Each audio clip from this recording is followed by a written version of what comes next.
ఈరోజు ముంబైలో ఏం జరుగుతుందో మీరు చూస్తారు.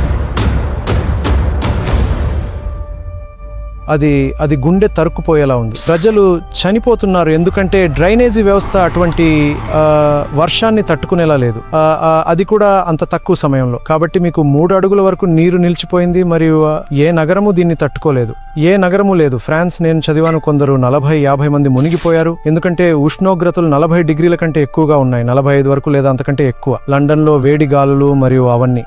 నాకు అవి తత్వశాస్త్రం యొక్క వైఫల్యాలు. ఈ రోజు చరిత్రను ఎదిరించాలి. మరియు ఆ జ్ఞానం ఆ చిన్న సమూహంలో ఉన్నంత కాలం అన్వేషకులు మరియు ఉపాధ్యాయులు మరియు తత్వవేత్తల మధ్య బహుశా గతంలో అంతా బాగానే ఉండేది. అవును అవును అవును అవును నేను అనుకుంటున్నాను అక్కడే అసలైన సవాలు ఉంది ప్రజలలో.